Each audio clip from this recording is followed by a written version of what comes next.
May, could you please call the roll? Mr. Clark, Here. Mr. Haney, Here. Pascal, Here. Speaker in the hallway's on.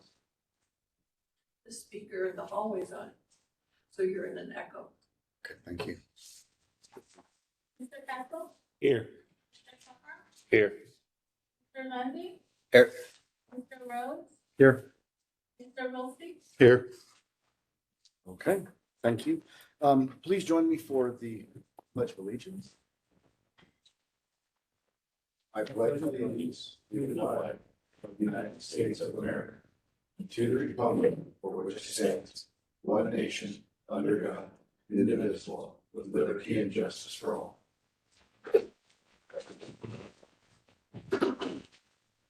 Pardon me. Okay, we're on to the approval of minutes. Do I have a motion? So moved. Second? Second. Okay. Any discussion? Okay, seeing none, everybody in favor of approval of minutes, say aye. Aye. Any nays? No, the minutes are approved unanimously.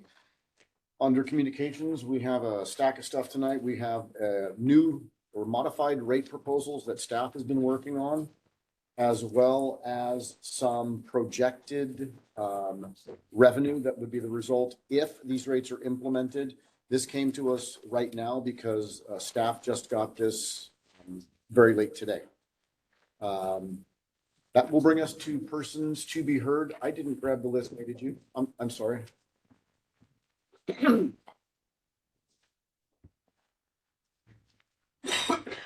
Me.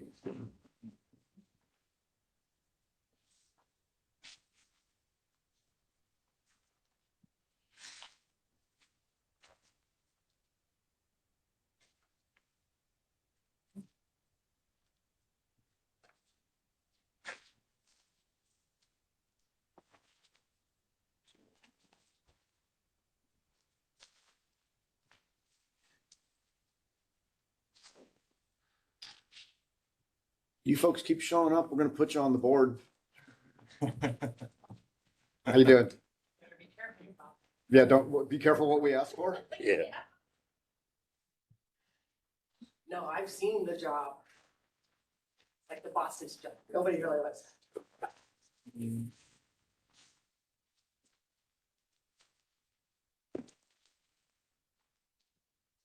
Just trying to get educated, learn it all. As we are, as we all are.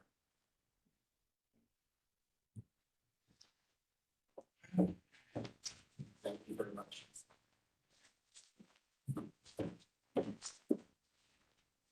Okay, so we've got 5 speakers tonight. I don't think we're going to be too worried about the 3-minute rule, but please be brief in your thoroughness. And, but we do want to hear what you have to say. So Bob Sievertson, you're first.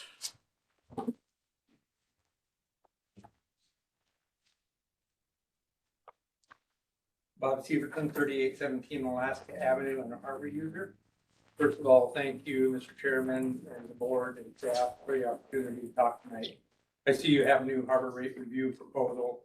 I'm here concerned about the rates and for a variety of reasons, but I do understand that we need a rate increase, and I'm pleased to see that you're working the problem to try to get to a solution, for the community. And I understand the harbor is just a small piece of the pie for all the stuff the city has to do in regards to rates and keeping infrastructure moving.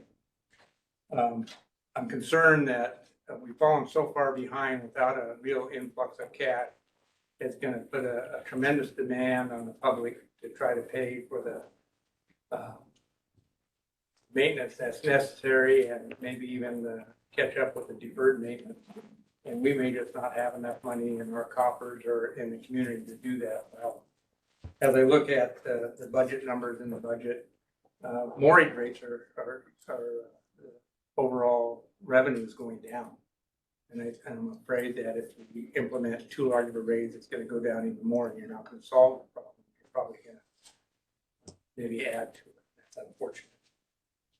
You talk about in this one something that we hadn't talked about in the past is the fund balance for the city, Ketchikan, and the Harbor Department, and that's an important number.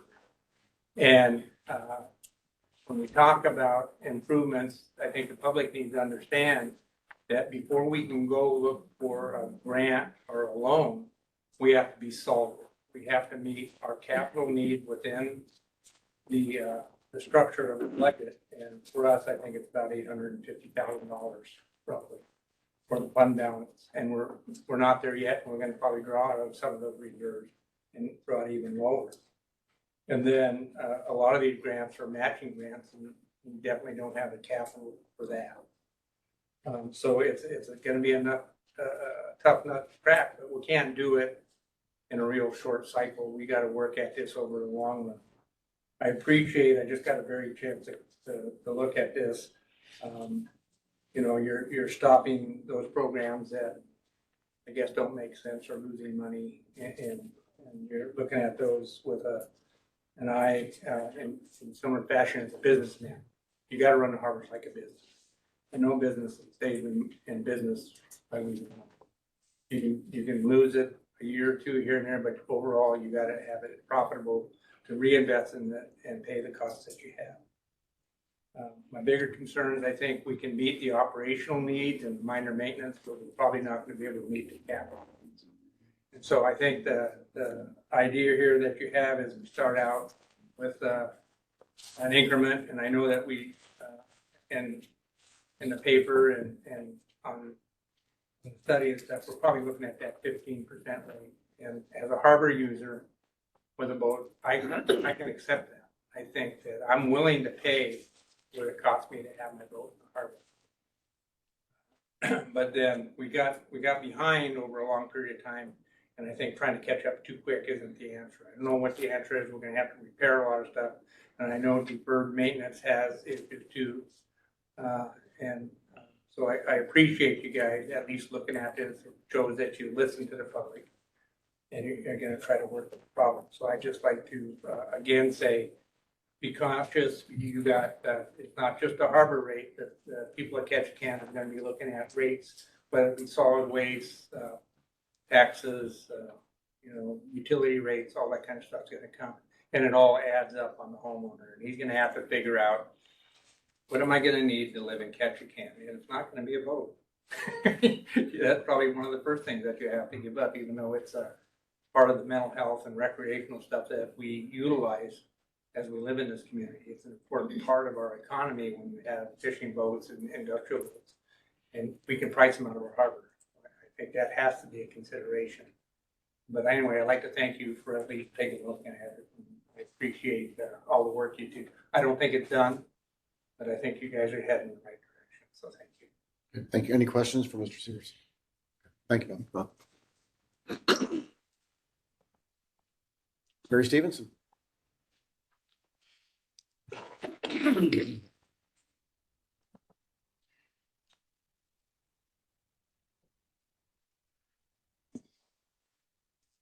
Good evening, and thank you for taking the time, putting the cruise ship schedule on the agenda tonight.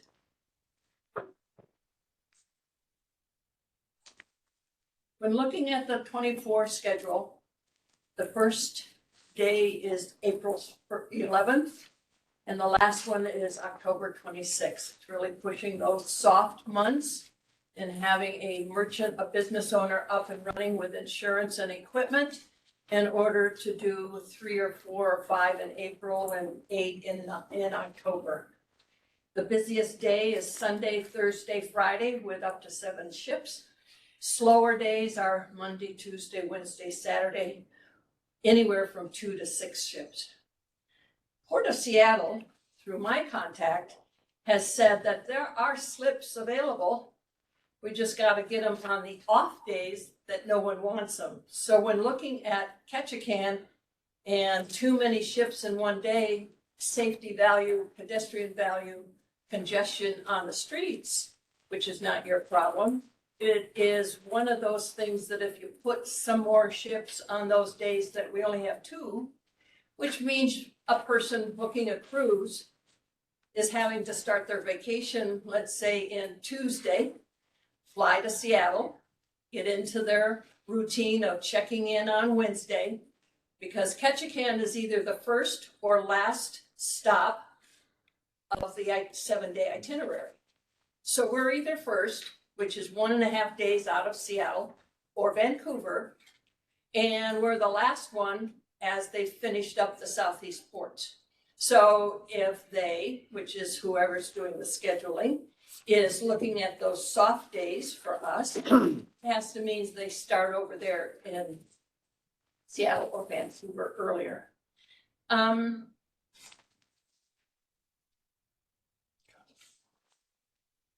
Sitka and Juneau are setting limits.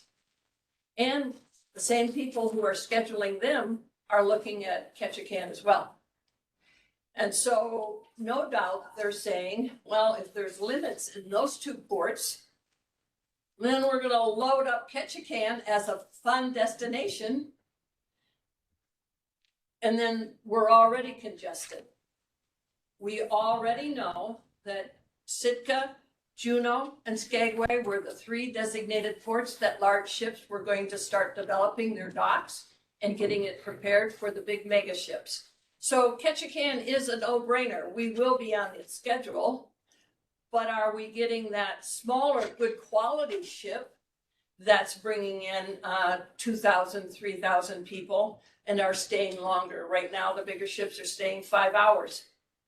It takes an hour one way, back way, out of Ward Cove to travel. We're not getting quality time here with the visitor. So looking at the schedule, which is not whom I'm talking with at the moment, I'm talking to Ports and Harbor. The point of the story is we need quality if they're gonna jam up our city streets by staying 6 to 8 hours, and by trying to fill up the schedule on those soft days is something to consider. Already a done deal for 24. Sitka and Juneau are gonna even themselves out. Ketchikan wants to come into limits as well. It's a matter of looking at schedules for 2025. There's other things on my to-do list, but at this time they can be held. But when looking at schedules, that is something to look at. We're also very concerned about pollution that these ships are causing while in port with their scrubbers, their emissions, their wastewater out at that 2-mile international zone. They are not faring well on the Friends of the Earth report card. I don't reward anybody who disobeys the law. Cardinal is notorious for having multi-million-dollar lawsuits against them for their pollution, and yet we welcome them at our port, and they turn right around beyond our freshwaters and start polluting. So the quality of customer that we bring in should be who we want to encourage to come to Ketchikan. Thank you very much. Any questions for Ms. Stevens? Yeah, could you clarify what you mean by soft days, like a number, like 3 days, like 3 ships? Or do you want to go by quantity, or do you want to go by thousands? Tax? Ships. Ships. A ship can, this is also another interesting thing. When they, it's ships, but Yeah, they could okay. have, in those soft months, April and October, they're not gonna be full at capacity, Oh, okay, I at understand. capacity. I was looking Now, at the. When you item. are a couple and you've booked 1 or 2 people to a suite, that's gonna count on it. But that's the low count. And what's gonna happen is, friends and family join that same suite, which didn't get counted in the number of 2 beds. And now there's a total of 5 people. Well, that is what we consider as full capacity.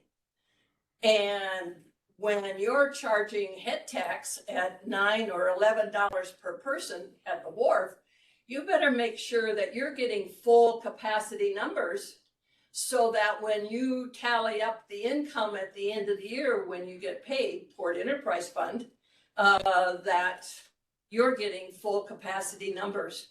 And we, the state, are passing along that $2.50 for the commercial vessel tax, passenger tax. So we want to know full number capacities. And as I understand, that's proprietary. I got an email off of this one that I sent out to people, and that's proprietary, and we're never gonna hear what the ship really had on board.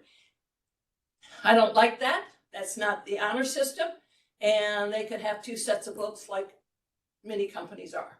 So, if we're wanting to make sure we get our 100% dollar amount, because we here in the uplands, again, not your problem, are struggling with issues that we need that commercial vessel tax. We need that $2.50 to put in some of our upland projects. Thank you. Okay. Thank you.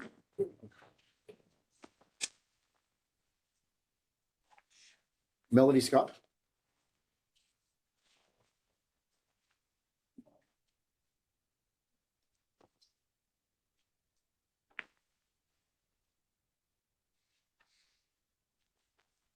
Melanie Scott, Bar 3, Floatstone, Stockwell. I'd like to thank you guys for all the work you've done to come up with a new proposal. We've spent a little bit of time going to the city's budget meetings as well as these meetings, trying to understand where this amount of money goes. Prior to this, Fairbanks operates off of a $45 million budget with 32,000 people and no sales tax. Yes, they don't have a port, but they do also have a big tourist industry. They come up by bus. So we just having a hard time wrapping our heads around, one, why it's a special fund. And we've looked into that. We don't know why it was created, the port or the harbor was created as a special fund. I don't know if there's something that can be looked into that and possibly change that to where the city can use some of the monies coming into the harbors, into the ports to help support the harbors. We don't have a problem with some small increases, incremental increases, but you know, if they're really gonna raise 68% over the course of 4 years, which I know they've changed that, but even if you look at the numbers, the money still just isn't going to be there with the new proposal either for these reserves, so we can go out and try to get some grants and things. So we understand all of that mathematically, we get all of that. We don't understand why the city of Ketchikan operates on such a huge budget. And that's why we're going to all these meetings. We're trying to understand it, trying to better educate ourselves. So, go check out some of the other cities. And I mean, we're comparing ourselves to other ports and harbors. Go compare yourself to some other cities and you might be pleasantly or unpleasantly surprised at where Ketchikan sits in that realm. And a lot, like the couple I looked at, they're like a really quick, they tell you this is the revenue sources to what they're anticipating. And these are the departments and what they're anticipating the expense to be. So you don't have to delve into that 500 page. Most of them have like a really nice summary. We found it very interesting, actually. So that's our biggest concern is why can't the harbors do support the cruise ships? That's where all their passengers go get on charters. That's where they go get on their excursions. The duck boats are I hear them and see them. They're out there. They're using the facility. So I don't understand why they can't support that some. As far as they always say, it's got to be for the tourist industry. So I think there is an avenue there if it were looked at to be an avenue because the harbors are used by the cruise industry. Other than that, I mean, our budget can't afford 70% over 4 years. And I know you guys are looking at something different, but like I said, it's going back to that initial survey that says if you guys want to build these funds, you need a 68% increase over, like right now, immediately. And I realize you guys are not doing that, and I appreciate that. I appreciate the fact that you heard the community, but it behooves me how much money the city of Ketchikan spends. It really, really does. I have an accounting background, and I worked in construction. And I know how expensive equipment is, and we didn't spend that kind of money. So it's just a little puzzling, and again, that's why we're trying to get educated, and we're encouraging people who complain about it. Go to the meetings, get educated, get involved, so that you understand that, yeah, we need to do something different. We need to restructure. We need to encourage our council and our city employees to maybe do some things differently so that we're a healthier, thriving community. And we can still have all the things that we want and do. And so that's just my thoughts on the whole process. So thank you very much. Any questions for Ms. Scott? Please keep coming back. Oh, well, we will till we leave for a little while. Actually have a couple things since you have become so involved and working so hard to educate yourself, just a couple of things. The city council did bring forward, and staff is working on for next year, an allocation study where not just the harbors, but every city department can track costs that are directly associated to serving the cruise ships. And then each of those departments should be able to capture that revenue. That's a compliant use because it's in support of the ship and its passengers. As you're doing your research, I saw lots and lots of public comment in regards to why aren't we getting cruise ship money to fund the harbors? Because it's a restricted use. So if you guys have the chance, and anybody in the audience, go look up the tonnage clause. Okay, our port lives by rules from a law passed in 1798. Okay, that's the biggest restriction that we are obligated to live by. Public sentiment is changing slowly over the years. So we would love to have more latitude with those funds. We presently don't. But this allocation study should free up some port revenue that can be directed to all the city departments to help offset some of those costs. Okay. So one of the things we noticed, because you kind of brought that to light, is a couple of the cities that we kind of delved deeper into their budgets. It seems like Ketchikan's a little bit top heavy on their management. So a lot of the other cities had to, like here, it's 5 separate departments. And in other cities, it's one department with a department head. And then they were all structured a little different, but you only had one department head. And then you had supervisors of, let's just say, a building maintenance, the shop, the trash collection. And, you know, each city was a little different with what fell under those umbrellas. But if you just go look at some of those other budgets, that is one area that we noticed right away with the 3 other cities that we looked at, is their structure is more streamlined, so they don't have as many top-ended supervisors. So that was just one area we really did notice. And that explains why your budget gets so big, is because instead of one big department, you have all these little ones with all these higher paid, because they're managers and they have the education and the experience, and they earned that right to have that larger salary. So anyways, those are just a couple things that we're retired. We ain't got nothing better to do but get blown away in the wind. So Thank you. thank you. All right. Bert Scott.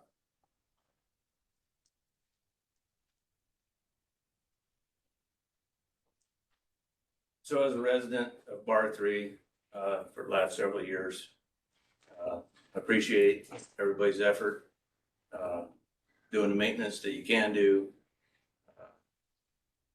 noticing what needs to be done, and doing your best, including volunteering your time. I appreciate it. You know, we've, as the wife addressed several of our concerns, I've been spending hours going through the city budget, page by page, going back and rereading, seeing where Public Works, taxes is funding this department, that department, this department. I know that the harbor parking lot belongs to Public Works. So then I run across one other capital improvement project that says parking lot, and one of the trestles, I'm not sure which one's number 2 or number 3. So I would question whether or not Public Works is going to help do anything on the trestle going to far south. Just because I don't know which one's number 2, number 3. Is it gonna be the demolition of the one building and engineering and Corps of Engineers to approve backfill and a whole new trestle? Is that number 2? I mean, that's my question, because I don't know which one's number 2. And again, you know, I have safety concerns. You know, unfortunately, we've had street lights out on our float, off and on, mostly off since Thanksgiving. We've called the power plant. They worked for a couple days, they're back out. You know, there's tripping hazards on our float. So I don't know if when the guys do their walkthroughs or drive-throughs, if they actually can help with some of the extra hoses or cords that are truly tripping hazards because they're overnighters or weekenders. One boat come in a couple nights ago and I noticed, you know, a sheen across the water from float 9 to float 11. And you're on float 10, I'm on float 10. 10, stall 12? Correct. Thank you. So I have oil all around my boat right now. You know, with the winds, it's a mess. I tried to clean some of it up. You know, there's a sheen this morning, when I noticed the one fishing boat left at about 1 o'clock. So, again, you know, who do we report things to? You know, it's my responsibility to call the power plant. Yeah, I know if my power's out, I got no problem calling. I don't own the streetlights on the float, so, or the parking lot. So, I'm seeing some of the documents. I see where harbor's a special fund, solid waste is a special fund, but even in those documents says we don't know where it started. I mean, I don't know where it started. I've asked some other longtime residents, where did the special fund come from? Or like, have no idea. But understand with grants that now we have to follow some financial guidelines. But again, do we always have to be specially funded? So how much does the borough side feed back to the harbors? I mean, I don't care so much about the ports. It's its own problem. It's truly its own problem. You guys know it, you've heard it. You see the damage that the ships are doing to the berths. I've only been here 4 years and, you know, I see it. You know, I would hope that, like I said in council, that we as the community can put some restrictions on, you know, as a snowbird that I want to be. I want to come back in May and enjoy the season and leave when it starts getting nasty. So why doesn't the city do the same thing? Cruise ships and the people aren't going to enjoy the visits while they're here when we're in bad weather. So again, thanks for your time and appreciate all your efforts. You know, I appreciate the new proposal. Again, I'm on a fixed income. I'm retired. I don't want to go back to work. So you guys can help us with that. I understand where, you know, the fishermen participate and when they can't sell any fish for any money, you know, that hurts on that fish tax that helps certain areas of the fishery. So, I mean, it's a fishing community. So thanks again for your time. Thank you. Any questions for Mr. Scott? Okay, thank you, sir. Yeah. Alan Nettle?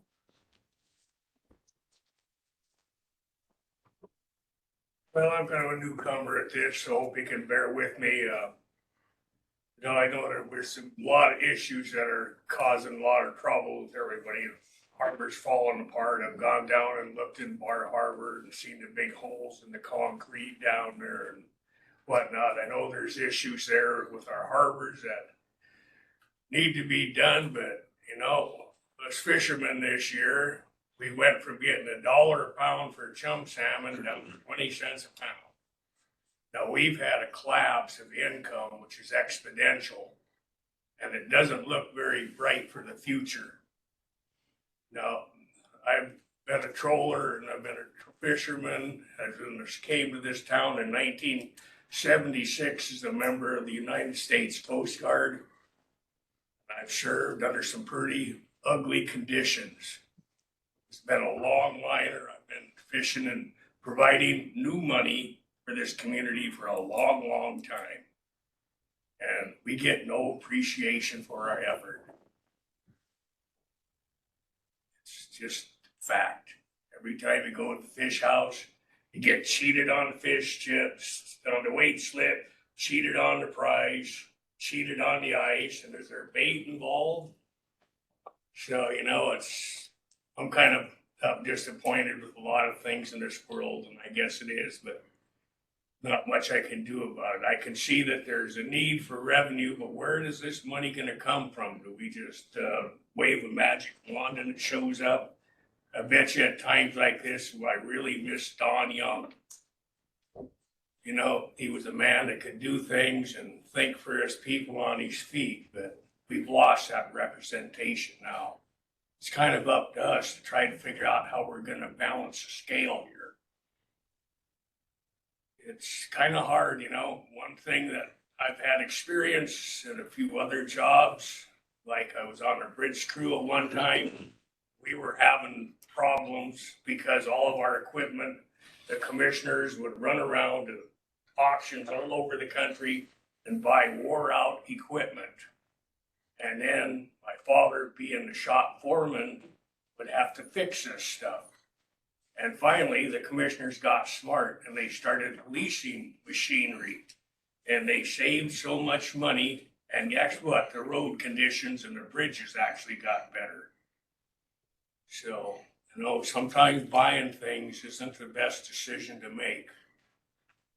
You know, I'm not the smartest man in the room here, I can tell down there, but that's probably, sometimes I wish I had a little more experience at public speaking and getting my point across, but we're kind of in an economic thing down here. The only source of revenue we have is on this cruise ship.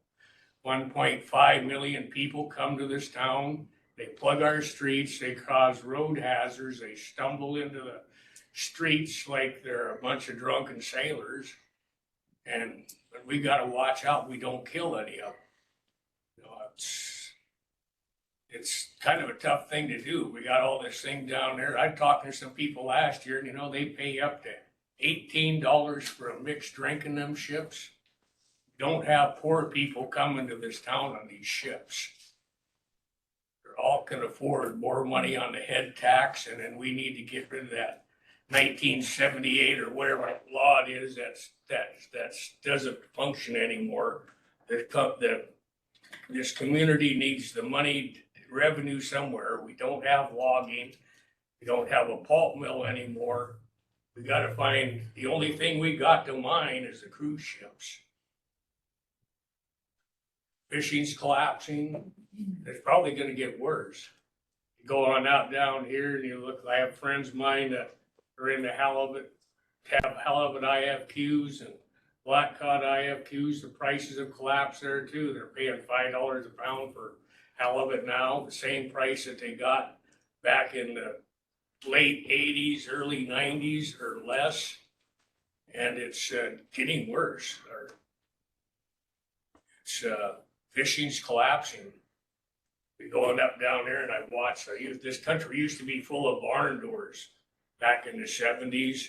I remember catching a lot of them around in them days, but nowadays you go over there and you look over at Slagos and there's all these little ping pong paddles hanging on the damn wall, hanging on their big daily catch.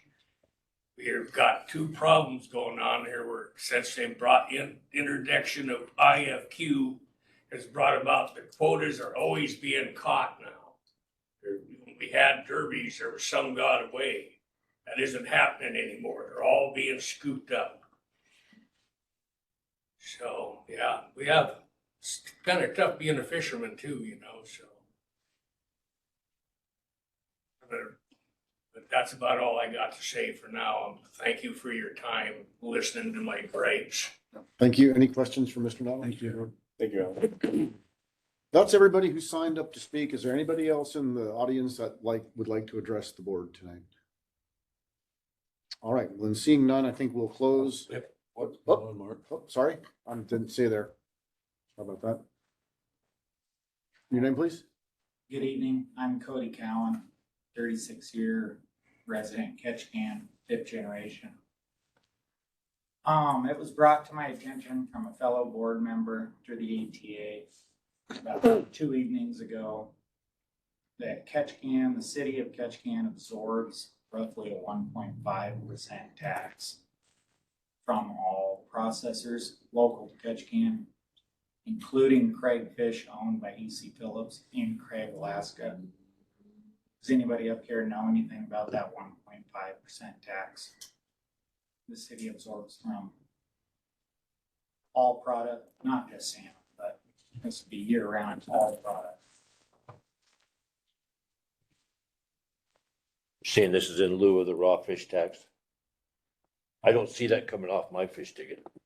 Our 3% goes directly to Sarah if we fish down here Yeah, but they have a raw fish tax. from floating processors through the state of Alaska. I think it's on board our Is shore that side. local? Yeah.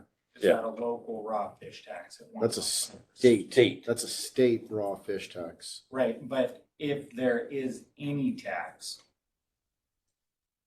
absorbed by the city of Ketchikan through the fish buyers, the local processors, including Craig Fish over in Craig. I'm not aware of a local 1.5%, but I could look, I could look into it for you.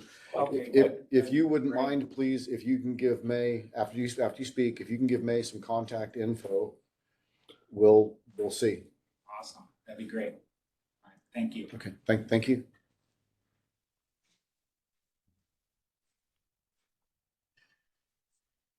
May, after the meeting, let's meet, you and me, meet for just a second so we can follow up on this, please. I can make one phone call for it.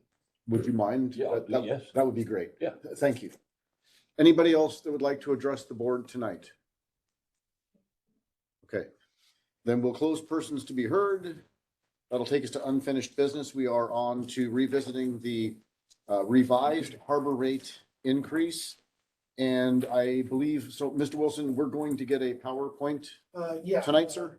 Give me a second. Mhm, absolutely. Get it pulled up. I'll try to go through that. Originally, City Manager Walsh was gonna be here and she was gonna give the first half of this presentation, which is gonna talk about the fund and whatnot. So I may fumble through it here a little bit because she told me yesterday that she wasn't gonna make it. So, I'll do my best to explain everything that she's got here for you. Thank you.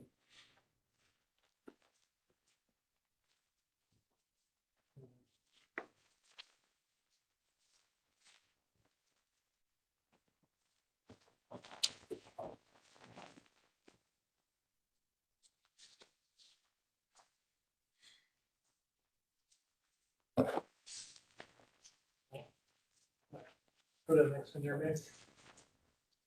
Okay, so common terms, she's got here, just to make things a little easier and recognize what we're talking about here. So to start off with the fiscal year or FY, or the financial year or budget year, a 12-month accounting period for financial reporting and budgeting purposes. The city of Ketchikan's fiscal year begins January 1st and ends December 31st. Fund balance or reserve funds, the total amount of money the city must have on hand to satisfy minimum fund balance policy requirements. This ensures fiscal viability into the future. Basically, do we got enough money in the account to take care of things? Discount rate, the interest rate used to determine the present value of future cash flows. The present value of a future cash flow is the amount of money that would need to be invested today at the discount rate to grow to the future cash flow amount at a future date. Essentially, it reflects inflation for cash.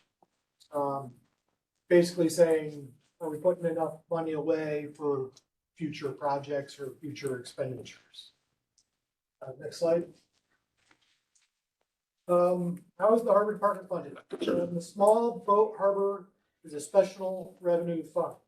Accounts for the proceeds of specific revenue sources that are legally restricted to expenditure for specific purposes. The harbor fund is a self-supporting and does not fund general government services and vice versa. City taxes, property and sales are dedicated to general fund operations, the police, fire, public works, for the entire city. And special revenue funds, which the harbor is, are self-supported by the service users. Though they are an incredibly valuable economic and socioeconomic asset to our community, the harbor accounting terms harbors are a service provided for the end user, not the entire public. Does tourism support the harbor? The port does allow us to grow our harbor staff by sharing in operational and staffing expenses. During the off-season, port staff are dedicated to the harbors. To elaborate on more, our assistant harbor masters, half their salary is paid by the port. Our maintenance guys, half their salary is paid by the port. The office staff, half their salary is paid by the port.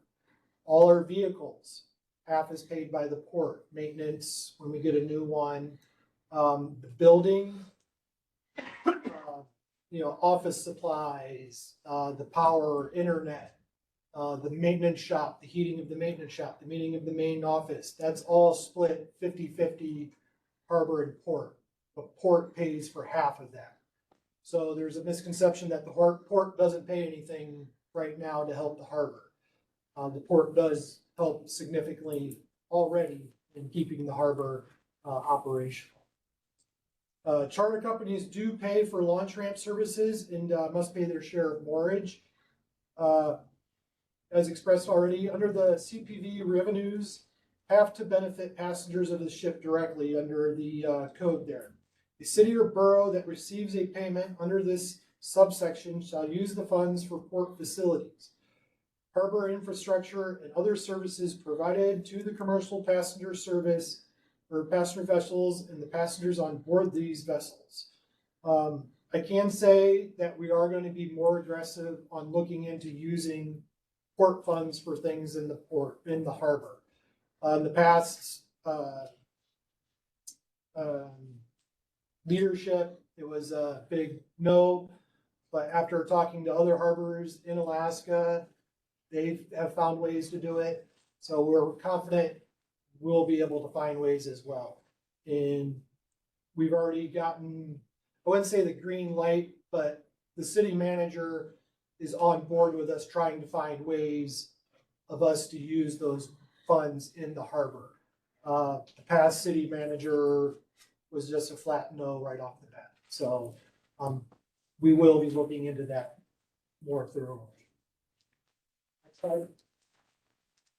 Rate review and change process. So the city council authorized a harbor rate review in December of 2022. We commissioned Northern Economics in the spring of 2023 to do that study. We got that review in August, and that was presented to the board, and we started the review process. There's a typo here. The rest is, even though it says 2022, it's actually 2023. So study findings presented to the city council in October of 2023, and that's when we gave our first proposal on the rate hike. City council changed the Ketchikan Municipal Code to allow for rate setting by resolution in October of 2023.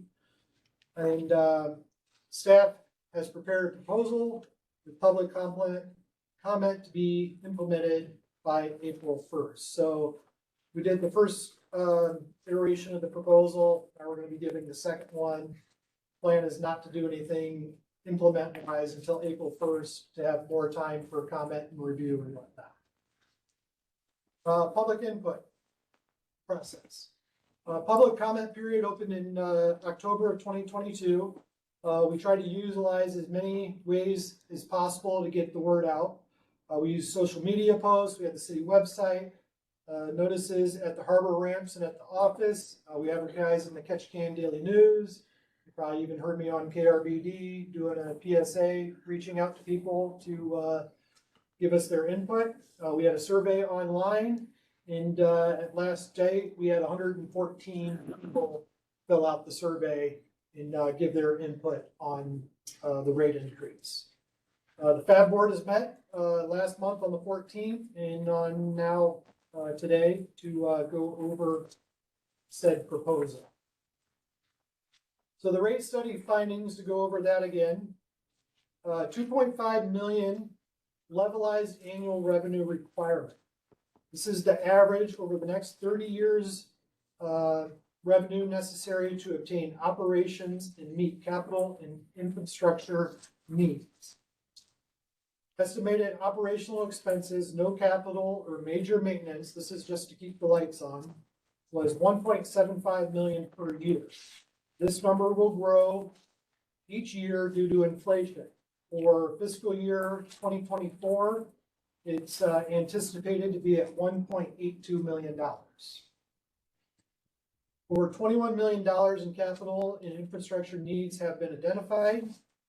So they were saying we needed a one-in-time increase of 68% to get our revenues up to where we can pay our operational costs and put enough money away to start chipping away at CIP projects.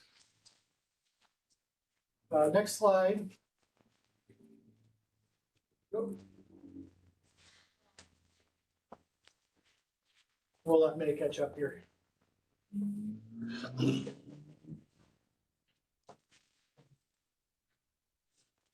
The next slide is the identified capital needs projects. And this was a list that we put together, it's by no means a list of exactly how things are gonna go. Just identifying things that will need to be replaced at some point. We don't feel there's any luxury items on here. These are things that will either make the harbor run more smoothly and hopefully save money, or infrastructure repairs, replacements, and things like that. This is definitely subject to change. It's just a rough idea of the needs that we'll be seeing in the future in the harbor. Next slide, Nick. Revenue requirement by year. This chart demonstrates the what-if scenario for each fiscal year, assuming operational and maintenance expenses remain flat.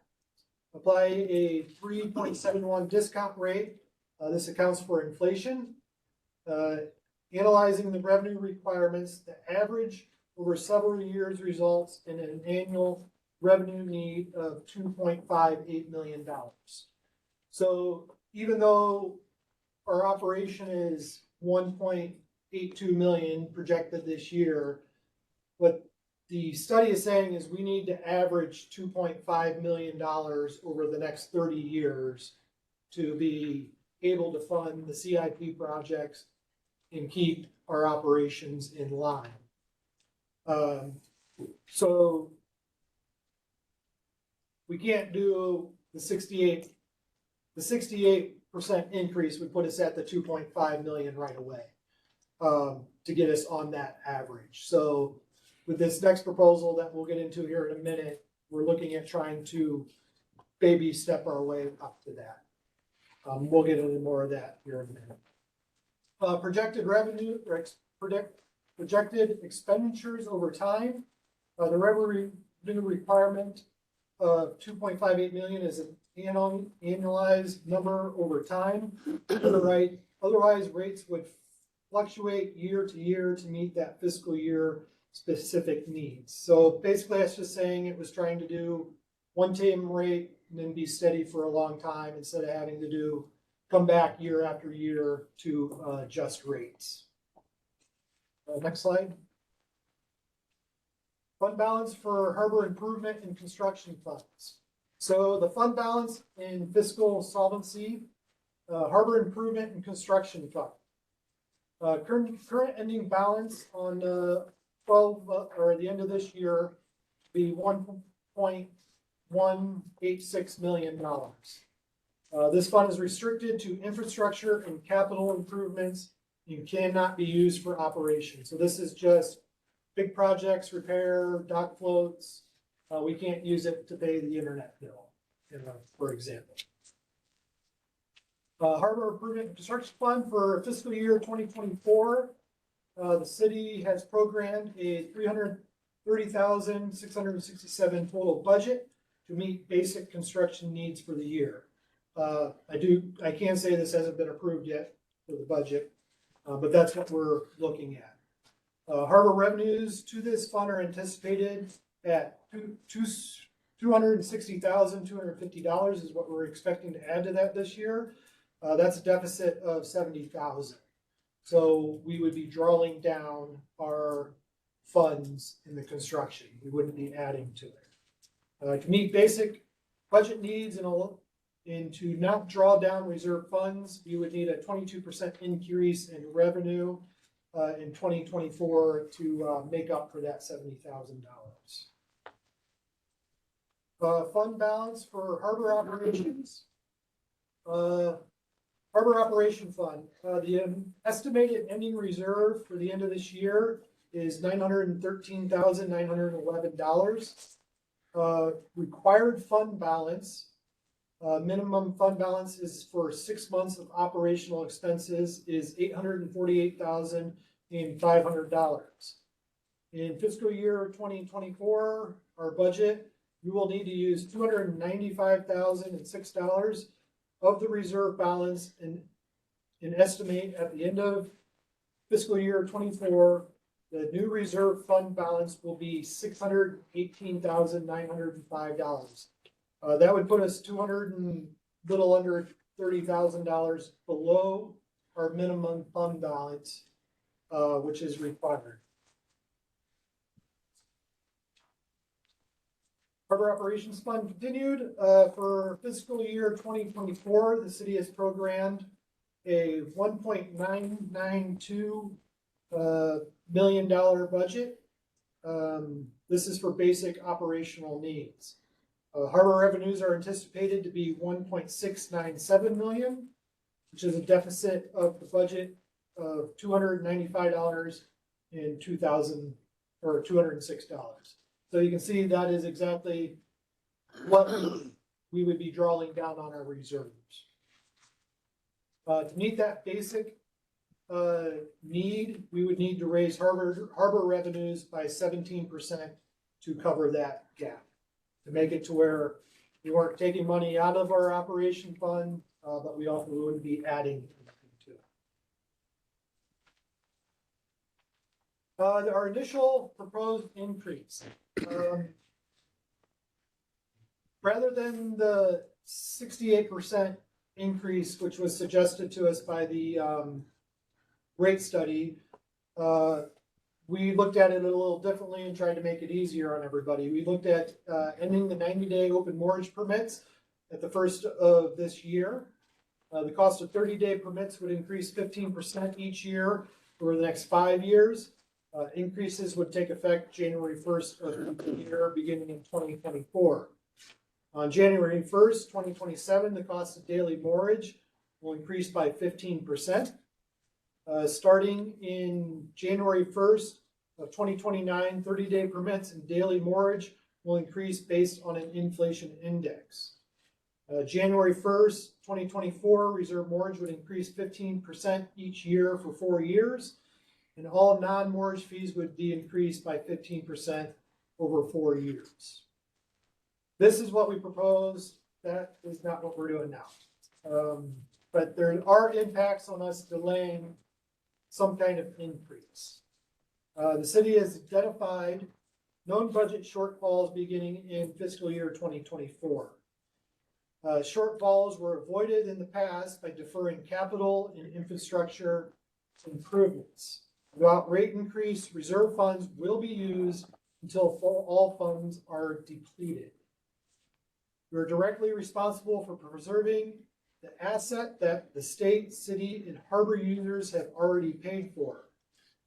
Capital and infrastructure projects cannot be completed without additional revenue, and assets will deteriorate. There is also, as we know, the loss of grant fund I can't say his name. At this cash level, the city cannot take advantage of the State of Alaska Municipal Harbor Facilities Grant Program, approximately $5 million awarded annually. The program requires a 50% municipal cash match. Prior owned state harbors qualify for a tier 1 funding. City-owned harbors qualify for tier 2 funding. Fund reserve balances and current expenses must meet before cash can be used to match grants. So we must meet our operational costs before we can even think about applying for grants. So major items identified during the public comment period. This is the things that we heard most from our users and things that they were concerned about. The removal of the 90-day permit severely impacts users on the wait list for reserve moorage, as well as those who are long-term liveaboard users. Right now on the wait list, we have almost 250 wait list applications. That's broke down by harbors here, as you can see. As far as liveaboards, we have 60 registered liveaboards in the harbor right now. 26 of those are reserve moorage, and 34 of those are on open moorage permits. Continuing what we heard here, large increase are difficult. So what we've heard from people is a dramatic rate increase over a short time makes it difficult to adjust budgets. Increased rates will impact the cost of living in Ketchikan. The need for increase is understood, but should be tempered over time. Fishermen are facing higher prices of fuel and supplies and lower revenue. So these are some of the concerns. Some of the suggestions we've heard from people is higher fees for in the summer or in the season. Have tourism-related vessels pay more for the system use. Implement variant rates based on boat size rather than flat rates. Though we can't change higher fees to non-locals, can we capture that market in some way? So those are concerns and some suggestions that we got from our harbor users. Comparisons to other harbors. The rate study did include a general comparison for review and informational purposes only. The revenue requirement is the primary indicator of rate revenue needs. However, it is valid to acknowledge the use of other harbors in our region. Based on public comment, harbor staff created an apples to apples comparison for every size vessel which is made available. So basically what I did is we heard that the rate study was confusing in most part because we charge 6 months at a time for reserve moorage. Other harbors do it yearly. Every harbor does it different. It's very confusing. So I went through Sitka, Juneau, Wrangell, Peters, Craig, Seward, Cordova, Homer, Haines, and Kodiak. And I did an exact apples to apples comparison for daily moorage, 30 days of moorage, and reserve moorage. So I took the exact cost of what it would be in Ketchikan and found the exact same cost of what it would be in those other harbors. So the daily price in Ketchikan is X. That day cost you this much in these harbors. for 30 days or a 30-day permit in Ketchikan, it'll cost you this much in those harbors. For reserve moorage, it costs you this much for a year. The other harbors, it'll cost this much for a year in those harbors. Like I said, everybody does it different. Kodiak on their daily moorage, it is 1/60th of reserve moorage until you reach the price of the total reserve moorage. So that's a lot of math. And I did that from vessels 20 feet to 100 feet for every single harbor, every boat size, for all those rates. Example, Juneau, you pay for the year. You pay each month, but if you pay for a year in advance, you get a 10% discount. So I did the math of what it is for each month, did the 10% discount, and that's the price that it shows. The exact price of what you would pay for 1 year in Juneau or Cordova or whatever. And the exact price of what you would pay for 1 year of moorage in Ketchikan. So it's apples to apples and very easy to see what the price difference is from harbor to harbor. After a 15% reserve moorage rates are increased, the rates are less than average across the same size vessels in comparison to other communities. After a 15% increase on daily rates are more than the average cost for the same size vessels, 20 to 30 feet, less than those above 30.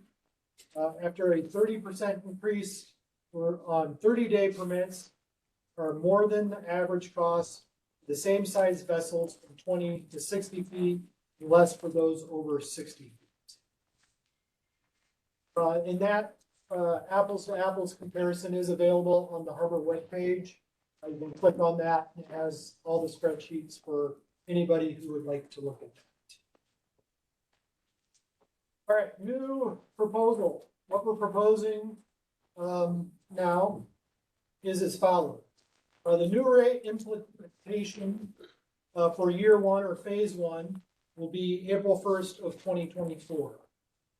This will allow us to align seasonal tax rates with moorage. So the summer moorage will align with the summer sales tax.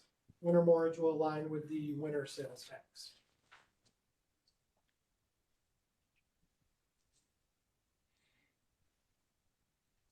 Excuse me. Also, moving into April 1st, this will give people time to review other rates in other places, and if they chose to decide to move, they can more than welcome do that. But that is the plan. The plan is to increase daily moorage by 15% and to increase the cost of 30-day permits by 30% to capture the increased seasonal users. That was one thing that many harbor users desired, was to capture more money or more revenue from the transient vessels, your cruisers that come up, your yachts and whatnot. These people primarily use daily moorage and 30-day permits. So the thought is to raise those. We're going to be charging those cruisers or those non-locals a higher rate, and they will take a little bit more of the impact. We'd like to increase the launch ramp daily permits from $8 to $10.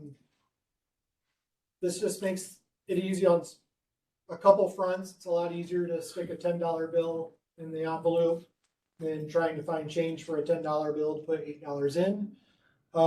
In looking at comparisons to across the state, $10 still puts us not the most expensive and not the cheapest on daily launch ramp permits, puts us right there in the middle. Launch ramp permits will no longer be included with reserve moorage. There's a couple reasons for this. One is non-reserve moorage users feel that's a discount for reserve moorage people already. They don't think it's fair. And I'll go into a little more of this when I get a little further down. Increase all non-moorage fees by 15%. This is your daily power. Transient folks, there is a few locals who live on their boats in open moorage, that will be impacted by that. But we haven't raised, that rate in 5 years, and I'm pretty sure KPU has raised the electric rates. I don't know the numbers, a few times in the last 5 years. And there is on the horizon, they're saying electric rates will go up as well. And whenever electric rates go up, we have to pay the higher rate as well. We don't get a discount because we're the harbor department for the city.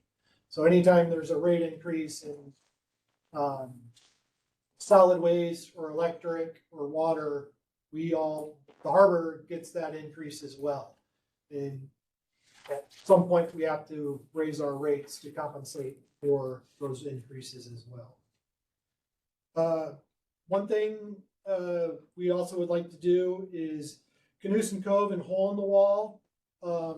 They pay a higher rate. They pay about 16% higher than the in-town people with less facilities. They don't have power and water and whatnot. Hole in the Wall has water. Canoosian Cove doesn't have water. We don't feel that's fair, so we're just going to make Canoosian Cove and Hole in the Wall the same price as in town. They'll be on the same rate scale as in town. We just feel that makes it fairer across the board. Next slide, maybe. We're gonna increase reserve moorage by 15%. We feel that is necessary as we went over in the rate revenue or the shortfall on operations. That says we need a 17% increase just to cover operation. So 15%, I believe, is a good start. We'd like to increase reserve moorage waitlist registration to $150 per harbor. That's just to get on the wait list. There's more reasoning behind that here in a minute. Increase the annual waitlist renewal to $50 as well. What's the current fee for getting on? $90. $80, sorry. And the reason, this is the big one here, was the doing away with the 90-day permits. That we understood would be a big hit on people, especially those waiting to get a reserve moorage stall. So what we would like to do is we're going to follow what a couple other harbors in Southeast do. Vessels on an active wait list who have an active wait list will have the option to pay reserve moorage rates instead of the daily or the 30-day permits. If they do this, they have to follow the same rules as reserve moorage holders, which is they have to pay 6 months in advance. The minimum purchase payments will be for at least 4 months, meaning if you come in the middle of a 6-month pay period, there's only 3 months left in that moorage cycle, you still have to pay 4 months of moorage. That's the minimum you have to pay. This is in line with reserve moorage. If you come in and you get a stall and there's 3 months left in that cycle, you have to pay 4 months of moorage. So it makes you in line with reserve moorage. There'd be no refunds on this. The reasoning behind that is to quail people from taking advantage of the system. People who are out of state, who are just up for the summer and say, oh, well, I'll just get on the wait list and then I'll get this cheaper rate. And then when I leave in 2 months, I'll say, well, I'm canceling. I want refunded for that rest of that money. If you're truly a local and you're waiting to get a stall, you shouldn't be needing a refund because you're either waiting to get a stall, or if you don't need the stall anymore, you probably sold your boat and you're not going to need the stall anyhow. And that was the chance you took. This also is why I want to do away with the launch ramp permits that come with reserve moorage. Since we're going to have these people on the wait list that are basically paying the same price as the reserve moorage, I'm trying to make it equal across the board as much as possible. Because I don't want the open moorage people who are on the wait list paying the reserve moorage rates going, well, they get a launch ramp, why don't I get a launch ramp permit? Well, nobody gets one, so everybody pays. Makes it equal across the board. Obviously, the vessel that's purchasing the permit that has a wait list, the vessel has to match the vessel that's on the wait list.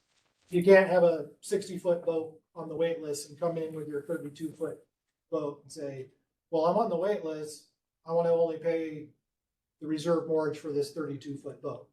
No, you're on the wait list. It's an advantage to be on the wait list to get the better rate if you have that larger boat. Does that make sense? You'd have to be on the wait list with two boats. Yes, Which would yeah, make you can sense, be yeah. on the wait list, you can have as many wait list applications as you want. Okay. You just have to pay that fee. One-time fee. Yeah. And then the annual, Yes. we okay, do. perfect, thank you. Yeah. On that note, you're gonna cap the wait lists. No, So effectively, all open mortgage becomes reserve mortgage to an infinite level. open mortgage is still open mortgage. Just because if you don't have a reserve mortgage, but you're on the wait list, open mortgage is still open mortgage, meaning if you leave, you have no guaranteed spot. Oh, yeah, no. I'm Yeah. talking about, but like the actual, like, there's X number of square footage that Yes. is designated open mortgage. Yeah, That could also. so basically, yeah, it kind of be, yeah, an open mortgage would be reserve mortgage, it's not a reserve spot. No, Yeah, if you got in there and you don't move until we make you move, which we make people move once a year, you'd be able to do that if you want. Yeah. I'm not gonna go into phase two until you guys get all your questions out on phase one. Does that sound good? Okay. So we don't have to, so we don't get confused going back to story. Questions So, on phase one? yeah, we'll finish that. After we go through two. I think mine were answered. Yours were answered? I have one on revenue requirements. Yeah. You went way back early, and I know that's one part of the power, so you can hunt it as needed. But it talks about how we have all of our capital improvement projects slated for the first 11 years. And napkin math says that that's roughly $750,000 past our average of 2.58 after those first 11 years. In slush, not necessarily slush, but like we'll need that as our reserve. Is that like a good target number from your understanding? So you're looking at the operations? Revenue requirement by year. Yeah, that would be our target, yeah. Okay. And like that 0.74, even as the money depreciates over time, like would that be something that you think would be smart to say, trust build with the community, say, hey, like this is the number. Like Yes. we're not like just gonna keep stacking this But number. what This the is the city, number.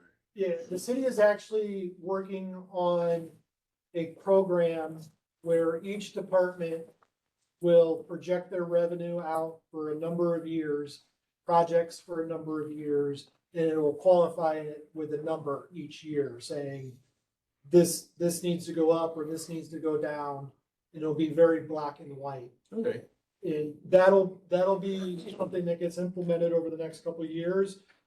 And by the time these two phases are done, that program will be in place where we won't have to do a rate study to see where we're at.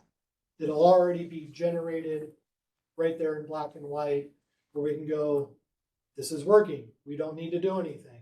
Or these are the numbers, we need to do a 3% increase. Or whatever the increase may be, or maybe not an increase at all. We don't really know, we can't quantify what we're gonna lose by doing away with the 90-day permits and being able to give people the reserve mortgage wait list. We don't know how much more money we're gonna be bringing in by making all those people that used to get 90-day permits that came into the summer have to get 30-day permits, which are more expensive. Agreed. We can't quantify that.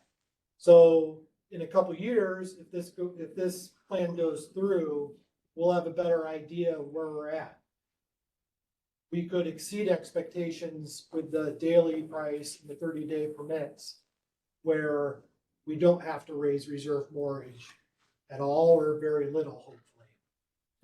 I think that was the secret question I was headed to next was, is there a mechanic that isn't just static or like, that isn't always raising? Like if we hit criteria, are there exit ramps from this rate increase? For these two phases, no. Okay. Yeah, but going forward, yes, because we'll have that program in place where we'll basically have real-time data of where we are at in the harbor. That's awesome. So if we And that- get a that- grant or something. Right, and that'll be all departments in the city. So, but that'll be something where we, like I said, real-time, look at it. We don't have to commission a rate study to see what the future holds and where we're at. And we'll be able to adjust a lot easier with those numbers. Thanks for dialoguing back and forth. Thanks for letting me sit on that time. Go ahead. Um, Go ahead. Clarification on tier one funding versus tier two, Mhm. and how did we have city-owned harbors that the state never owned? To my knowledge, no. Everything was owned by the state at one time. Okay, so what's Yeah. the difference between the two tiers? Once you do, so on a state one, once you do a tier one, so say, we used a tier one, I don't know if we did or not, on hole in the wall, we used a tier one. We can't ever go back and use another tier one on it. We can only go back and get a tier two grant for that. The tier ones get funded first, tier two get funded second. So it's one of those deals, they do the tier one fund first or grants. And then if there's any money left over, they'll do the tier two. Does that make sense? So very often there's not enough money to do tier twos from the state. Usually it's the tier twos are your smaller ones. Okay, Because somebody will ask for $3 million, another place will ask for $2 million, $1 million. Then by the time those tier ones are done, there's only $400,000 left.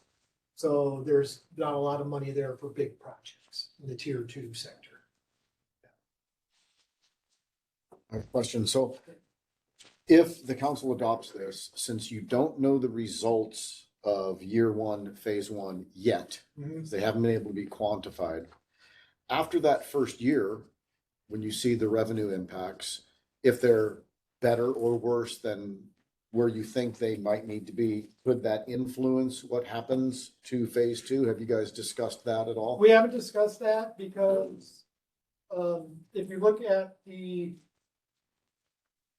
revenue, projected revenue, which is the Northern Economics you just got today, Yes. even with these increases, both phases, we're gonna be just meeting our revenue projection. We're just gonna be meeting our expenses and everything. I kind of gathered that from a quick look at this, but just based on your prior comment, but this is what they anticipate. But if I'm understanding the presentation right, year one could result in better than expected It may. results, right? Yes, So even if it does, is the initial plan to stick to phase two as is right now? that is the plan, yes. All right. What other questions do board members have before he moves on to phase two? Any? who sets the fund balance? So you have to have so much, The fund balance is whatever extra money we bring in goes to the balance, goes to the funds. so it's required a fund balance of 848 Yeah, That's a policy decision by the. by the city Some council. of it's kind of fun. We just went over some of these and kind of revisited these, but this is basically the will of the council or the municipal code. Says you will have, there's a lot of funds. It'll be 3 months, 25% of operating funds, for example, or a 3-month, 90-day cushion, Okay, which can be different revenue figures, but those are the guidelines that we just actually talked about recently. And so these are council decisions. okay. If there's no other questions on phase one, would you please fill us in on phase two? okay, phase two, is a little different. Basically, we would increase the 30-day permit price by 15%. And I want to go back on this a little bit. The reason we did 15 and 30 on the 30-day permits is, I don't know if you guys remember, there's a breaking point where if you're in the harbor for so many days, it's cheaper to get a permit. And that breaking day on a 30-day permit is 11 days right now. By doing that first increase of 15 and 30, it raises that breaking point to 13 days. And then in phase two, by raising it another 15%, raises the breaking point to 15 days. So you're still, if you're staying in the harbor for 30 days, you're still getting a 50% discount on daily moorage by getting the permit, which is still a pretty good discount. But it just raises that threshold a little bit before you get that break. That's the reasoning behind the 15 and 30 and then the 15 in phase two.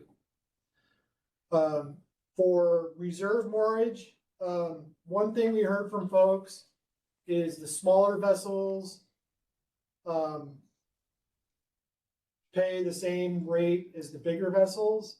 And by doing another, say, 15% increase on smaller vessels, that would make our reserve rates higher than most all other harbors for smaller vessels. A lot of the harbors in Southeast are incremental. Bigger the boat, the bigger the rate. So we also looked at this as making it incremental by size of vessel because of the wait list. A lot of people said you need to do stuff to get the wait list moving quicker. Well, we can't kick people out, but these are high demand stalls. So when you have something that's in high demand, you should charge more for it. It's basic business, right? And if we're supposed to run it like a business, that's what we should do. So what we'd like to do in phase two is vessels 20 to 35 feet would have a 2.5% increase. Vessels 36 to 42 would have a 5% increase. Vessels 43 to 53 would have a 7.5% increase. Vessels 54 to 60 would have a 10% increase. And vessels 61 feet and bigger would have a 12% increase. And if you look at the apples to apples comparison that I did, this still puts us pretty well in the middle with most harbors in Alaska. We feel this is fair because those smaller vessels that can pull out in the wintertime, they can say, yeah, you know what, I'm just going to pull out. I don't want to pay more. So we don't want to, we're not trying to impact anybody more than another, but if you have a larger vessel, it's a more higher demand stall, and we have 50 people behind you that would be willing to take it. So like I said, basic business, if you have something that everybody wants, you should probably charge a little bit more for those. Then another 10% increase on all other non-moorage fees, your live aboard fees, daily power, things of that nature. And that would be it. Then we assess in 2026 and see where we're at and see what we would need to do after that. Any questions on phase two? So these rates that you just went, they take effect in They would take April effect April 1st, of 2025. 25? Yeah. Okay. What does the reassessment look like? Well, as far as like at the end of all this, Yeah, like what's the check-in look like? If you would envision it, like, what is your hope?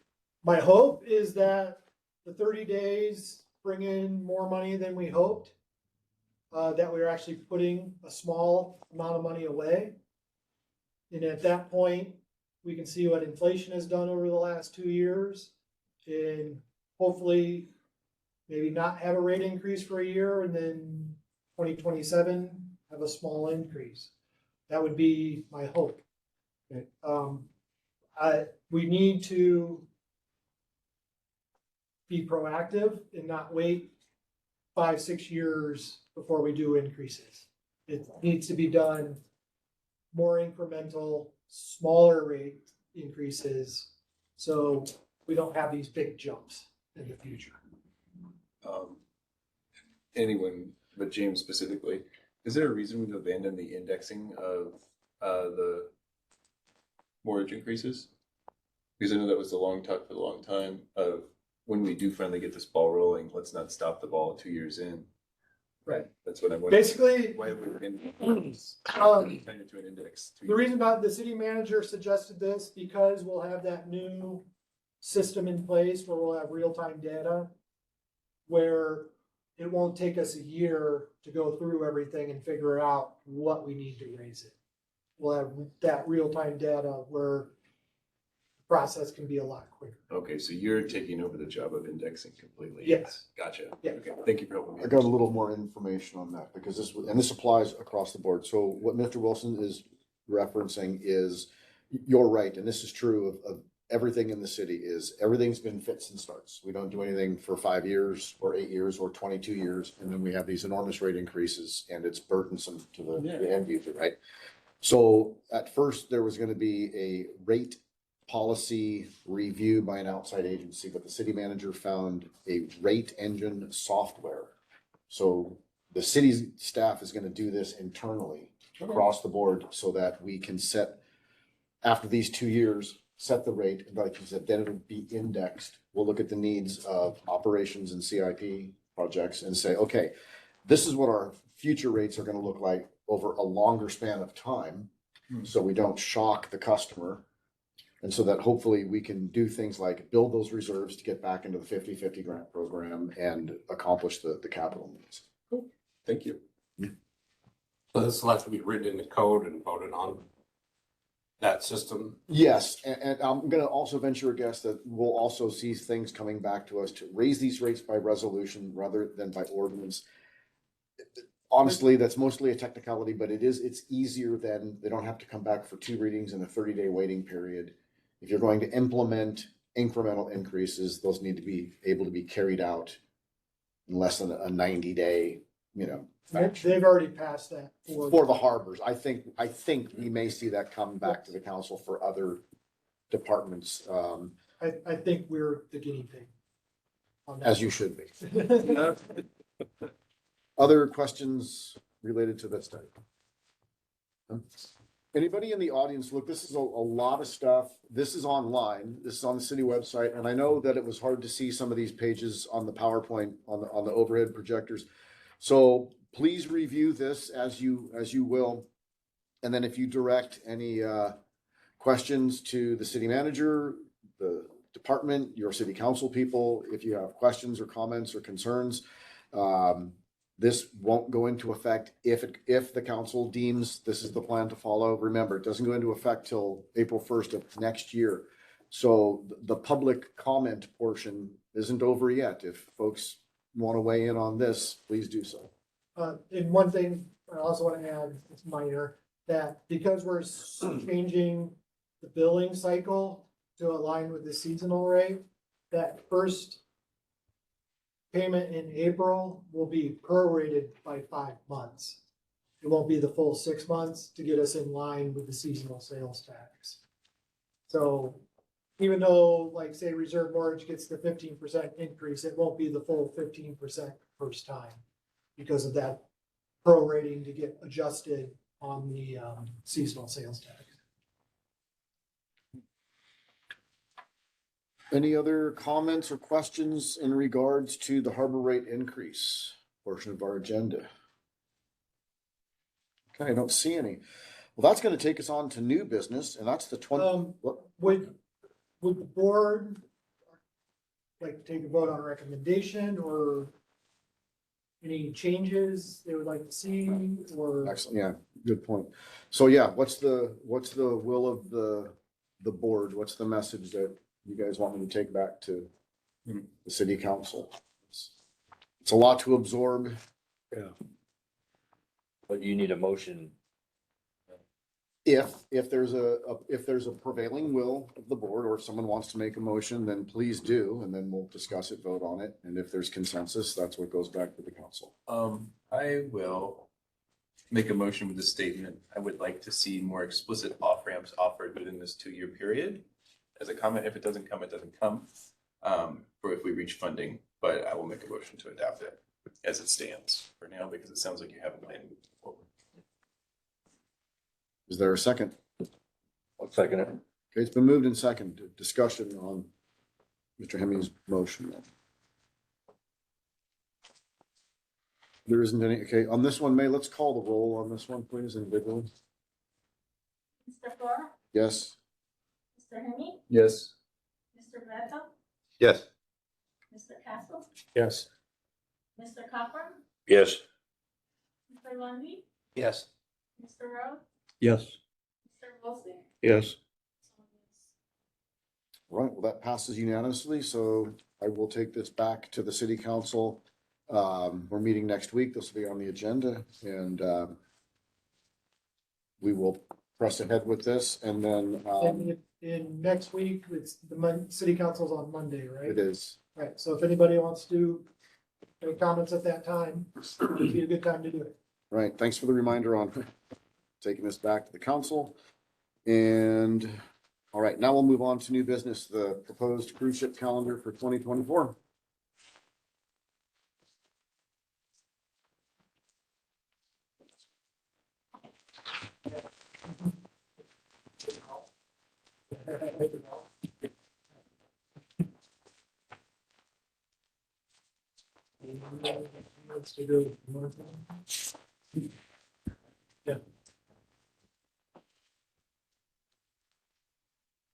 All right, so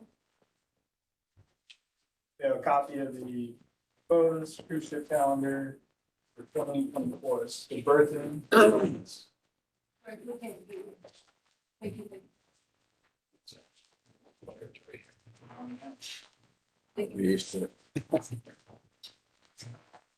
How this process works, just so you guys know, Cruise Line Agency of Alaska puts together the schedule, put together as a draft. They start getting their itineraries well out years in advance. So they're probably working on 2025 right now.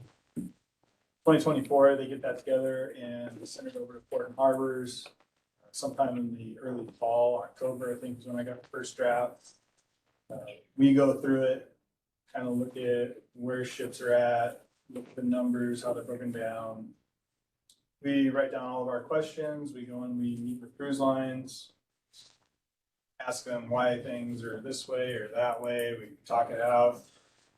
John Kimmel has a map of the port, and he has a 1 to 100 scale model for each ship that comes into town, with where their gangways are at, where their lines are going to be. And he will lay it out and say, these ships don't fit the way that you would like to make them work or make them fit. So we have to do this or that. And he kind of shows us in picture what we're looking at in the schedule. Things do get moved around. Probably as soon as they send the draft over, they notice something and start making changes. We come up with ideas, get together. We've met 4 times so far this year, made changes almost every time. And this is about where we're at right now. I think this is up to date as of November 30th, so it's a few days. A couple things to note for this coming season. Mary hit on a couple of these things. First ship for Ward Cove is going to be the 11th of April, which is quite early. Last ship for Ward Cove is the 26th of October, which is first ship for downtown will be on the 25th of April, and the last ships, we have 2 on the 3rd of October. Our last no ship day downtown is the 8th of May, and we will go all the way through until the 28th of September with at least 1 ship every day, as many as 5 ships. Our first 5 ship day where they're all going to be tied up, not anchored out, is going to be the 24th of May, so that'll be a busy one. And our last 5 ship day is all the way into September on the 16th. So it's going to be another busy year, very similar to what we saw this summer. I think there's actually a few less ships, maybe 10 less calls, something like that. Ships are getting bigger, so the amount of people is gonna be about the same. Same. Yeah, so if there's any questions, what you're looking at? I mean, I understand this might change around, but am I safe to assume that what won't change is the number of boats on this list? No, where they're at could change. Right, but not, Yes, but not, These ships are gonna be here unless they cancel for weather or whatever. right. So, Okay. yes, this is the plan. Each ship is. So there's a couple days where the Connings Dam is anchored and there's no boat there's like Yeah. look at like August 8th, Thursdays? Thursday, August 8th. If you look at the Connings Dam is gonna be anchored. And a lot of times it won't work where like this last summer where the ship would anchor out and then it'd move in after. But there's, so like Thursday, August 8th, they could come into berth 1 after the Eurodam left. I can see why you don't do it on a lot of the days because because like the Sapphire Princess, like on the first Sapphire Princess at 2, so it won't fit, but There will be days where you do see a ship on anchor and they will come into one of the berths once they free up. okay. Size matters, so you can't fit all 4 of those in at one time. You do have to wait until one leaves. So on the 8th, for example, ideally, we'd have the Connings Dam tender into Rias float, which is the little float right below Tongass.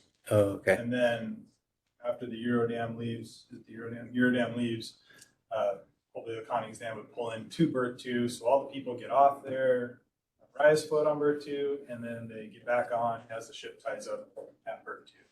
So no going to berth 3, creating more congestion down there, and also people getting off on one berth and then having to get back onto the ship.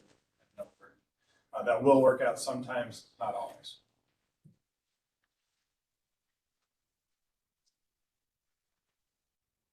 Just a comment, so like, I don't know, 5 or 6 years ago, this board, when we were meeting down at the harbor master office still back in the day, Mr. Kimball actually came in with that map and those scale ships and gave us a tutorial on how this thing put together, and it was super interesting.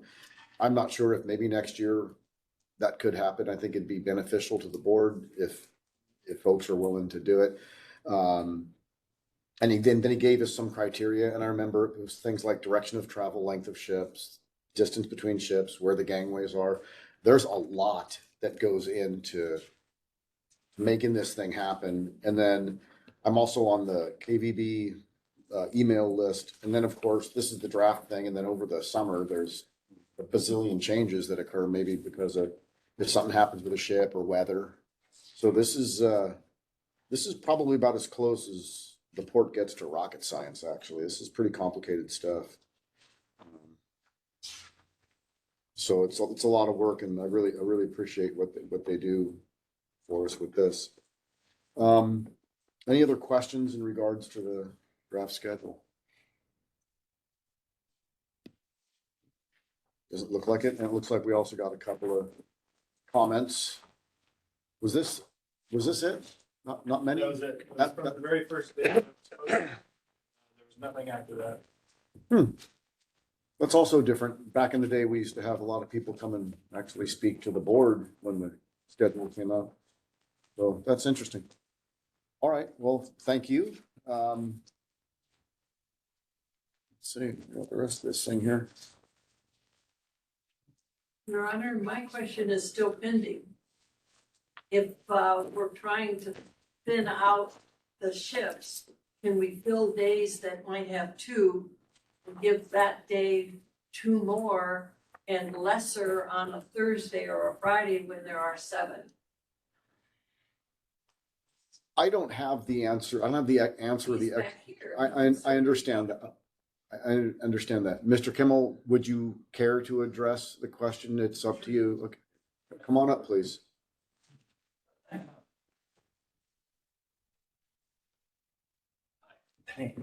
John Kimmel, representing Cruise Line Agencies of Alaska. So, to address the question about days of the week, the issue is really, it's a big machine, and the marketing folks look at days of the week that when you want to go on vacation, you don't necessarily want to start on Wednesday. You want to start on a Friday, you want to start on a Saturday or a Sunday. So these are your days that are, optimal for your turn ports like Vancouver, Seattle, San Francisco. To try to push, to arbitrarily push them to a Wednesday for a start, it is much harder to get people to go on vacation on a Wednesday or a Tuesday, whatever it is. So, great idea. It's just, this is where we fall, in those days of the week when you start on a Friday, Saturday, or Sunday. There's not much we can really do about it. The ship's not just sitting out there waiting to go into Seattle or, Vancouver on those days. It's just not, at this point, it's just not optimal for them to do it that way. So, does that help? And may I say, hotels and airlines are cheaper during the week. If you started the trend of saying your ship will have expenses to get there will be lesser. When we get to Ketchikan, it'll be lesser in ships. It'll be lesser on the congestion on the street. It's a change of 20 years of traveling Friday, Saturday, Sunday, and get that midweek rhythm. Yes, the employer is gonna cut the vacation differently, but the point is, we're seeing the stress on Friday, Saturday, Sunday type of thing. Therefore, something's gotta change. Let's change the rhythm of the cruise ship industry by booking those Seattle is empty. They're ready to help that mid departure. I completely understand. It's just, that's beyond my, Yeah, I'm just here to talk about how we get the ships to the dock, basically. Understood. So I think he answered the logistical aspect of your question, Mary. I actually have one. It's in regards to an agenda item we had last week that I've gotten several calls, and I know some other council people have. So, it was new business at our last meeting for consideration of closing the port on the 4th of July and having the 4th of July maintained as a local event. This board supported it. After the budget, I'm going to take that back to the council. A couple of things we talked about at that last meeting. One of them was logistical challenges. So in a hypothetical scenario where the city of Ketchikan says, you know what, on the 4th of July, we're out. Can you please explain to us the issues, if any, or the challenges it does with this as it relates to how this schedule is impacted, not just at our community, because I understand this is in conjunction with what's going on in Juneau and Skagway. We don't see all the other ports, but they're all show up in here in some fashion. Could you kind of fill us in on that, please? It would be difficult to say we're closed, I guess. I don't know how you would approach the cruise lines and tell them that. It couldn't happen immediately. Sure. Sure. 26, look at it. But maybe not look at closing the port completely, because if you're going to do that, are you closing all the other businesses at the same time? Are you targeting one industry over another? Things like that. Maybe you look at closing part of the port and keeping other berths open. Like berths 3 and 4, close berth 1 and 2. There's things to be looked at, but certainly, sure, could it be done? Yeah, but we could probably make it work. When this comes to the city council after the first of the year, we may extend a gracious invitation to steal a little bit of your time if you're willing to come speak to us on this, because obviously a topic like this, we're gonna need to take into consideration the logistics of how something like this might come to be, or partially, like you said, right? So, but that'll be after, right now, we're in the middle of budget and we don't want to be distracted from that project. All right, anybody else have any questions for Mr. Kennel? I have one. He was talking about like the updates from KBB and how many there are. Because I work in the industry, it seems post-COVID that the little schedule changes, that there's more of them now. Is that true, or is that just disappearing? There's no rhyme or reason to any of the changes that we have. It's either based on, they get here and they realize they can't make the speed to get to each port on time. So we're constantly adjusting that. Or it's issue in Skagway where, they can't get to the dock because of the rock slide. So they're making changes there. So then we get additional ships or weather related or mechanical issues. It's just, again, there's no, we would love it if we would just set it in April and say, this is it. So that's the other question. How much of this schedule is assuming that Skagway is, like, is there a good possibility that Skagway's not going to work out for a certain ships and there's going to be a bunch of changes last minute again? Or? Yeah, for everyone's knowledge, they're rebuilding the foredock in Skagway right now. And we're assuming that'll be online as of April X. And we'll be able to accommodate ships there. If not, then things are going to change radically. And, in the development last year, we had the rock slide issue. And so they had to come up with a plan for busing people from the railroad dock aft, and also the ship at railroad forward had to tender all their folks. So that was not an ideal situation, but, we learned when we went. And some of the ships opted not to do that. So we ended up having to rearrange the schedule for those ships that decided not to call. So again, things are up in the air. Okay. But we're pretty confident, 90% confident. Thank you. Yeah. Any other questions? All right, thanks, Mr. Kennel. Appreciate it. Thank you. All right, well, that'll take us to the director's report, please. All right, maybe all saw it, but I'll go through it real quick. We had an auction last week, where we got rid of some derelict boats. We had one skiff sell for a whopping $1, another one for $5, which seems kind of silly, but it makes it to where we don't have to pay to dispose of it. So they go away and hopefully never seen again. We did have a sailboat sale for $600. The money that we get from these auction, if they have an outstanding bill, the money goes to that bill first. I don't think we've ever had a boat sell higher than what they owe us. But I'm told if that ever did happen, that money would actually go to the general fund, not to the harbor, which I don't understand that.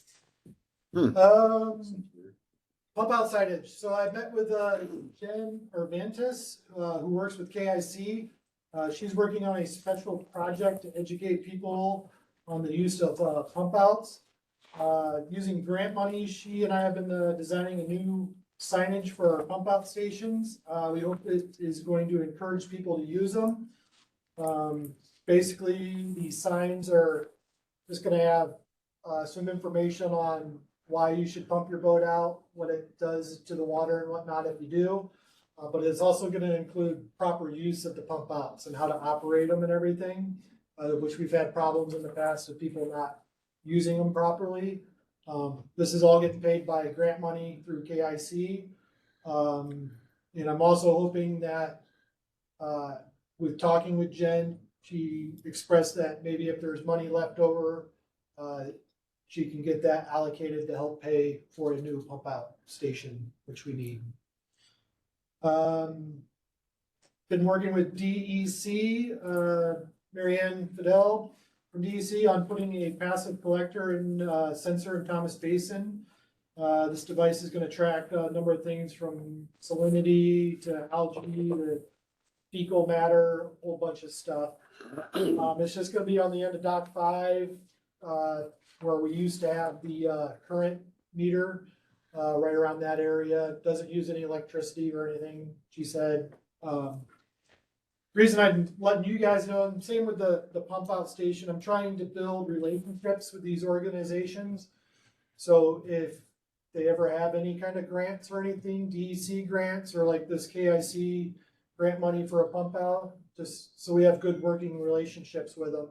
So maybe if something comes along where they can help us, they'll remember that we helped them when they needed it. Just a quick question on that Yeah. one. You said where the current meter used to be, is it no longer? No, we got rid of that. Oh, Yeah. okay. We was in there for 2 years and we figured that was enough data. That was back when they were thinking about putting the barge. Yeah. For that and everything. After 2 years of having that in there, we figured we got 2 years of data. That should be more than enough data Okay. if we need to go back. And that was costing us several $1,000s a year to have in there. So Okay. we got it in. And KIC, their interest in the pump outs, I would assume that's connected to subsistence, maybe trying to Yeah. keep more raw sewage out of the Right. water. Yeah. Yep. The storm, November storm we had there right before Thanksgiving, it was a good blow, but everything held up really good in the harbor. A couple lines breaks on people's vessels, but the assistant harbor masters got new lines on them for them, and no boats were damaged, no docks were damaged, so that's always good. Assistant harbor master, I thought it would be posted by now, but Delilah hasn't signed off on it yet, so that should be getting posted any day to fill that position.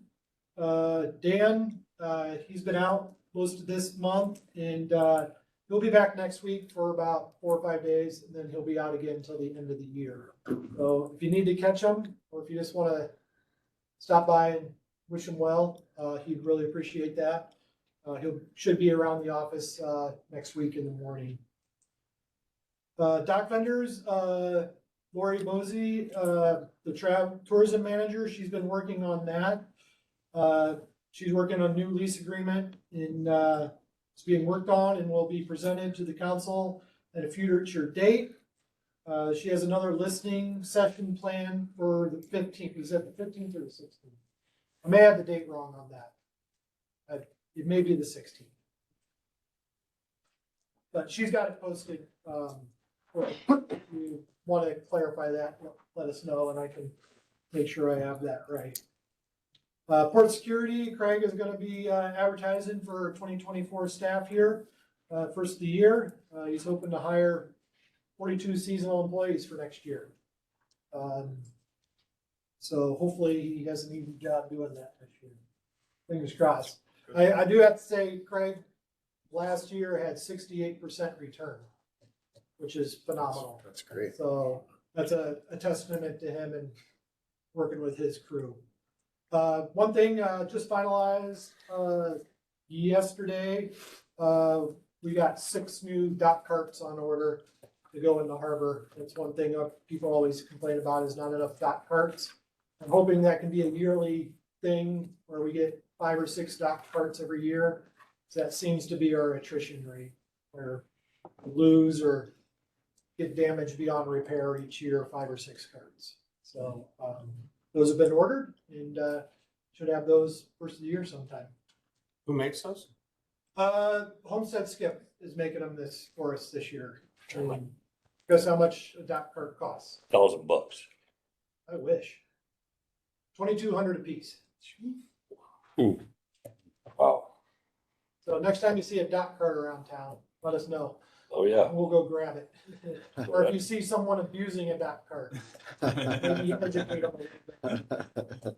If they leave it under a ramp where it gets crushed at high tide. Yeah. For the community. Yeah, make sure they don't do that. Do you think there's a few Do you think most of them end up in the community or they end up in the? A few of them end up in the water. Usually, this time of year, we start seeing them come back because there's like a group of, like a dive club that dives around the port and stuff. They look for old bottles and stuff.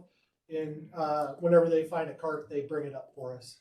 So you'll see some that got pretty covered in barnacles. We grind them off and try to clean them up best we can, but they got a little growth on them. So, and then on a big low tide in the winter time here, we'll go down in the harbor and see if we see any, and we'll throw a grapple hook in and pull them up. That's all I got. Anybody's got any questions or comments, concerns?